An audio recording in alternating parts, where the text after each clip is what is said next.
شكرا يا ربي شكرا هديت قلبي شكرا Allahu Akbar walillahil hamd.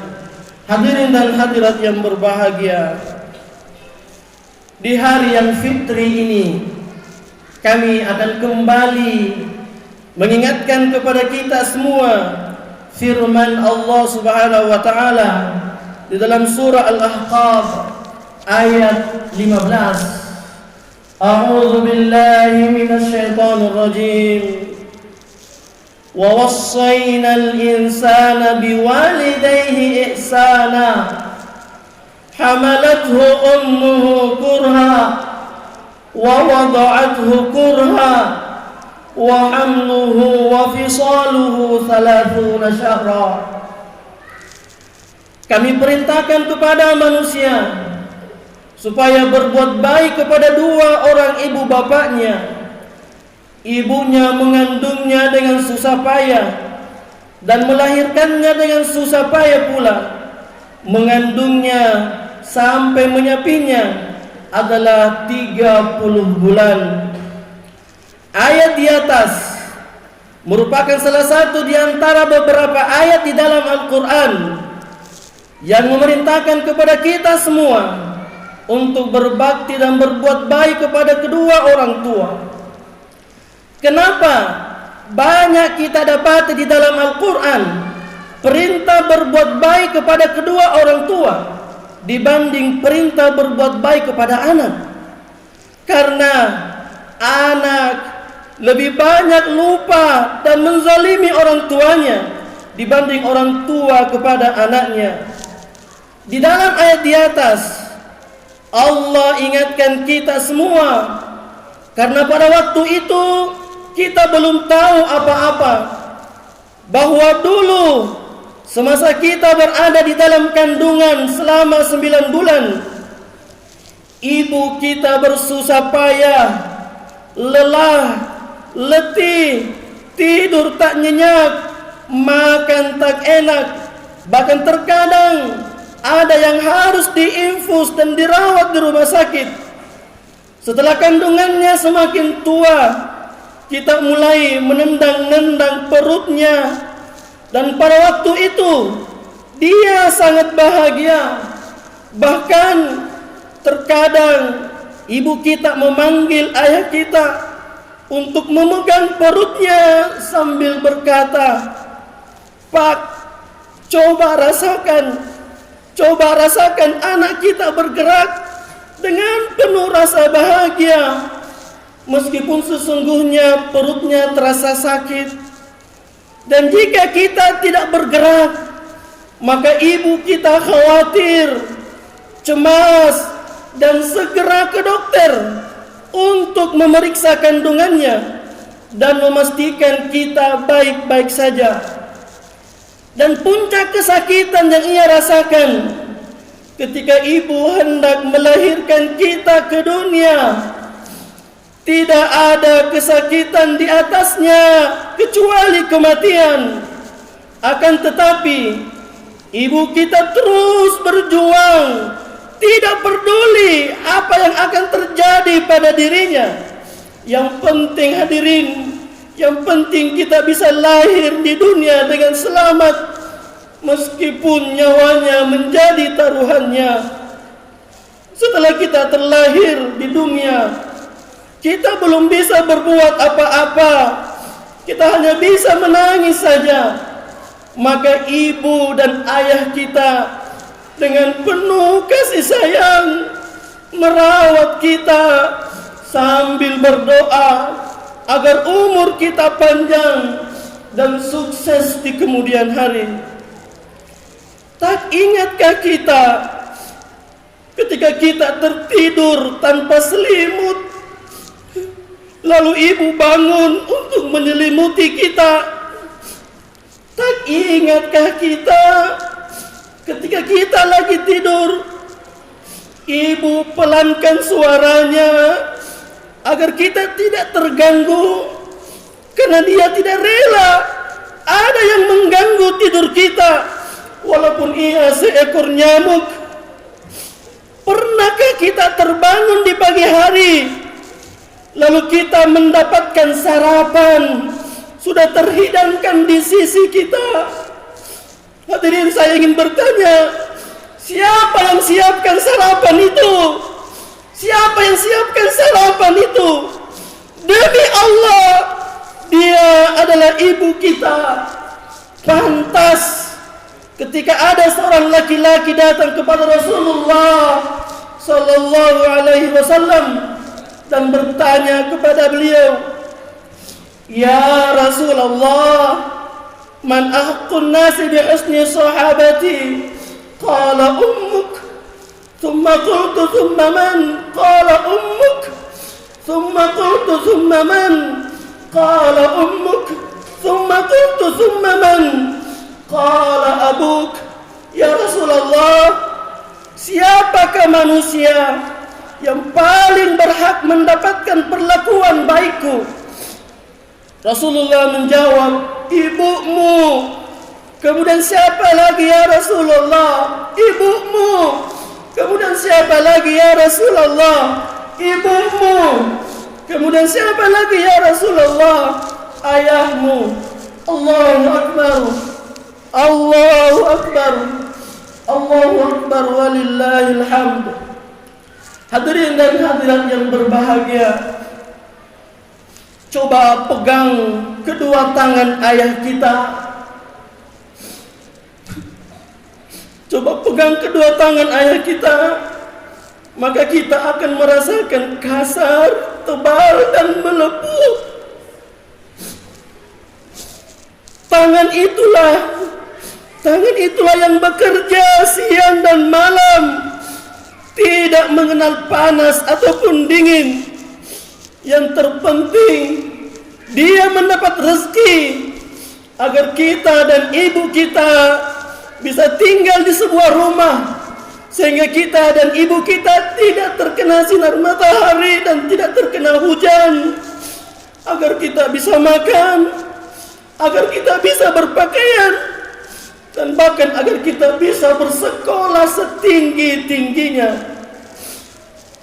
Inilah yang harus terus kita ingat, agar kita tidak meremehkan perintah Allah Subhanahu wa taala untuk selalu berbuat baik dan berbakti kepada kedua orang tua. Bahkan berbuat baik kepada kedua orang tua dijadikan oleh Rasulullah sallallahu alaihi wasallam sebagai amalan yang utama, bahkan melebihi jihad fi sabilillah. Sebagaimana hadis dari Abdullah bin Mas'ud radhiyallahu taala anhu, beliau berkata, sa'altu Rasulullah sallallahu alaihi wasallam ayyul amali afdal? Qala as-salatu ala waqtiha. Qala qultu thumma ayyu? Qala birrul walidain. Qala qultu thumma ayyu? Qala al-jihad fi sabilillah. Aku bertanya kepada Nabi sallallahu alaihi wasallam, amal apakah yang paling utama? Nabi sallallahu alaihi wasallam menjawab, salat pada waktunya. Kemudian aku tanya lagi, lalu beliau mengatakan berbakti kepada kedua orang tua. Lalu aku tanya lagi, kemudian beliau mengatakan berjihad di jalan Allah Subhanahu wa taala. Allahu Akbar. Allahu Akbar walillahil hamd. Hadirin dan hadirat yang berbahagia, pada kesempatan ini kami akan menyampaikan 3 dari sekian banyaknya cara untuk berbuat baik kepada kedua orang tua sesuai dengan petunjuk Allah dan petunjuk Rasulullah sallallahu alaihi wasallam. Yang pertama, hadirin, berkata-kata sopan dengan penuh kelembutan di dalam merawatnya, dan jauhi perkataan kasar dan menyakiti hati mereka. Allah Subhanahu wa taala berfirman, "Wa qadha rabbuk alla ta'budu illa iyyah wa bil walidaini ihsana imma yablughanna indaka al-kibara ahaduhuma aw kilahuma fala taqul lahumā uff wa la tanharhumā wa qul lahumā qawlan karīmā. Dan Tuhanmu telah memerintahkan supaya kamu jangan menyembah selain Dia, dan hendaklah kamu berbuat baik kepada ibu bapakmu dengan sebaik-baiknya. Jika salah seorang di antara keduanya atau kedua-duanya sampai berumur lanjut dalam pemeliharaanmu, maka sekali-kali janganlah kamu mengatakan kepada keduanya perkataan dan janganlah kamu membentak mereka, dan ucapkanlah kepada mereka perkataan mulia. Kalau ada perkataan kita yang paling indah dan paling sopan, maka perkataan itu seharusnya kita sampaikan kepada kedua orang tua kita. Apalagi ketika keduanya sudah berlanjut usia atau berusia lanjut. Pada keadaan inilah banyak di antara anak yang berkata kasar, bahkan menghardik orang tuanya karena mereka merasa terusik oleh perbuatannya. Saudaraku, jangankan menghardik dan berkata kasar kepada mereka, berkata saja di hadapannya itu sudah membuat Allah murka kepada kita. Mari kita rawat mereka dengan sebaik-baiknya, penuh rasa hormat dan sayang kepadanya. Suatu ketika ada seorang laki-laki bertanya kepada Umar bin Khattab, "Wahai Amirul Mukminin, ayahku sudah tua dan beliau lumpuh. Maka saya merawatnya dengan senang hati. Ketika ia buang kotorannya, maka saya bersihkan dengan kedua tanganku. Saya mandikan beliau dan sebagainya. Apakah perbuatanku ini sudah mampu membalas jasa-jasa ayah saya?" Umar menjawab, "Tidak." Lalu laki-laki itu berkata, "Bukankah apa yang pernah dia lakukan kepada saya sewaktu kecil, sekarang saya juga lakukan kepadanya?" Umar menjawab, "Iya benar, tetapi ayahmu dulu ketika merawat kamu, ia selalu berharap agar umurmu panjang dan meraih kesuksesan di kemudian hari. Sementara kamu merawat ayahmu dengan harapan agar ia cepat mati karena kamu merasa lelah di dalam merawatnya." Hadirin, satu ayah, satu ibu mampu merawat 10 anak-anaknya, tetapi 10 anak belum tentu mampu merawat satu ayah dan satu ibu. Astaghfirullahaladzim, astaghfirullahaladzim, astaghfirullahaladzim. Ya Allah, ampuni kami atas kelemahan kami. Allahu Akbar, Allahu Akbar, Allahu Akbar, walillahil hamd. Yang kedua, hadirin, bersikap tawadu dan merendahkan diri di hadapan keduanya. Sesukses apapun kita hari ini, setinggi apapun pendidikan kita, sekaya apapun kita, setenar apapun nama kita, kita tetap bocah dan kerdil di hadapan kedua orang tua kita. Meskipun mereka tidak tamat SD, hadirin. Inilah kemuliaan yang Allah Subhanahu wa taala berikan kepada keduanya.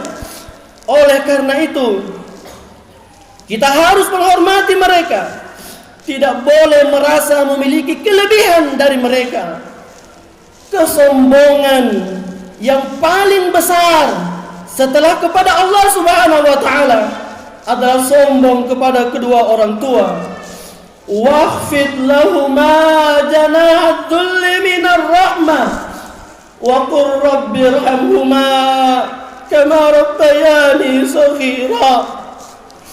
dan rendahkanlah dirimu terhadap mereka berdua dengan penuh kasih sayang, dan ucapkanlah, wahai Tuhanku, kasihanilah keduanya,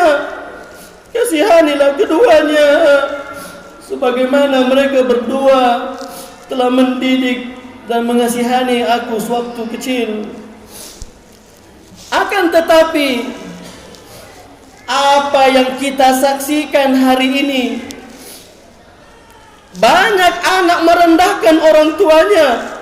Ya, mereka memanggil ayah dan ibunya tinggal di rumahnya bukan untuk dimuliakan dan dihormati, tetapi malah sebaliknya, mereka jadikan ayah dan ibunya pembantu di rumahnya. Ibunya ditugaskan memasak dan menjaga cucu-cucunya, sementara ayahnya ditugaskan menjaga dan membersihkan kebun di dekat rumahnya dan lain sebagainya. Hadirin, tidak cukupkah dahulu sewaktu ia masih kecil, punggung ibunya bengkok karena menggendong mereka, lalu mereka membebani lagi dengan menggendong anak-anak cucu mereka? Tidak cukupkah dulu tangan ayah mereka melepuh karena bekerja untuk menafkahi mereka, lalu mereka tambah lagi dan memberikan mereka pekerjaan di rumahnya? Na'udzubillah, thumma na'udzubillahi min dzalik. Allahu akbar, Allahu akbar, walillahil hamd. Hadirin dan hadirat yang berbahagia, yang ketiga, memenuhi kebutuhan dan keinginannya selama tidak melanggar syariat. Hadirin, setiap orang tua pasti mempunyai kebutuhan dan keinginan. Akan tetapi terkadang ada di antara mereka malu mengutarakannya kepada anak-anaknya karena merasa berat. Oleh karena itu, kita sebagai anak tidak perlu menunggu dimintai baru mau memberi, tetapi seharusnya sebelum mereka meminta, maka kitalah yang terlebih dahulu memberi. Sedekah terbaik yang diberikan oleh seseorang adalah sedekah yang diberikan kepada kedua orang tuanya. Bantuan terbaik yang diberikan oleh seseorang adalah bantuan untuk kedua orang tuanya. Wahai para istri, bantulah suamimu untuk berbakti kepada ibu bapaknya. Wahai para suami, bantulah istrimu untuk berbakti kepada ibu bapaknya. Jika rumah tangga kita ingin diliputi dengan kebahagiaan, maka bahagiakanlah kedua orang tuamu. Allah Subhanahu wa ta'ala pasti membahagiakan rumah tanggamu. Sebuah kisah inspiratif dari seorang laki-laki biasa yang tinggal di negeri Syam. Beliau bukan orang kaya. Pekerjaannya hanya mengembala kambing orang lain, lalu ia diberi upah. Tetapi ia sangat berbakti kepada ibunya. Tidak ada satupun keinginan ibunya yang ia tidak tunaikan. Suatu ketika ibunya berkata kepadanya, "Wahai Uwais Al-Qarni, anakku, sebelum ibu meninggal dunia, bisakah engkau membawa ibu menunaikan ibadah haji di Mekah?"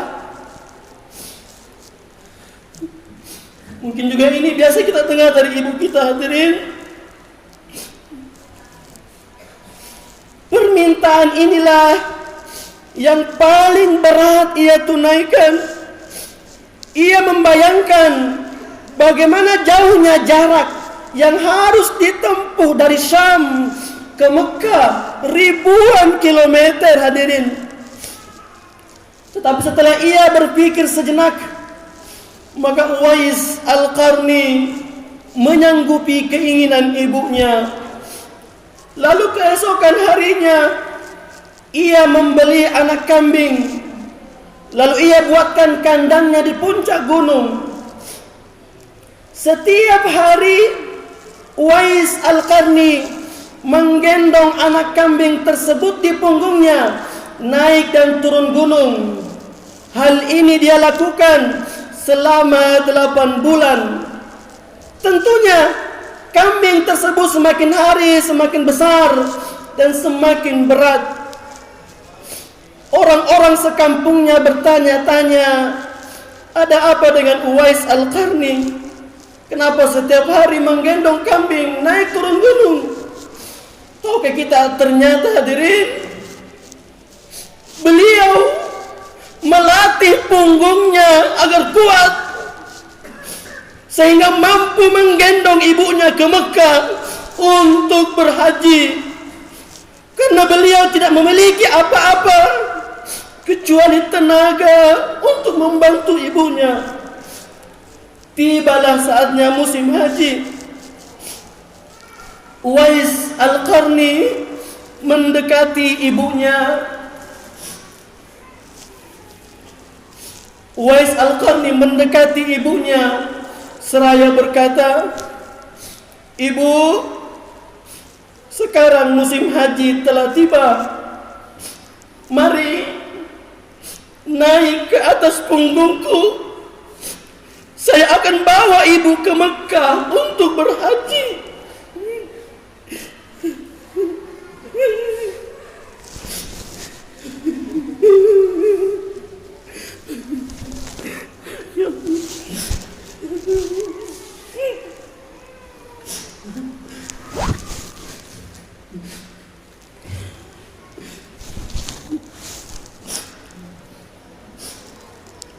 Dan Uwais Al-Qarni berhasil sampai ke Mekah dan melakukan seluruh manasik haji sambil menggendong ibunya.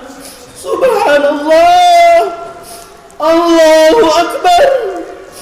Kemana kita mencari anak yang sangat berbakti kepada ibunya seperti Uwais Al-Qarni? Pantas beliau diberi gelar oleh Rasulullah SAW sebagai penduduk langit.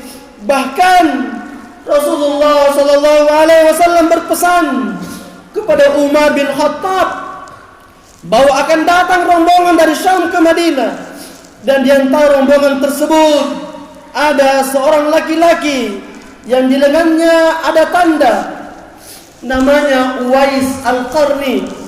Temui dia dan mintalah kepadanya agar ia berdoa kepada Allah memintakan ampun untukmu.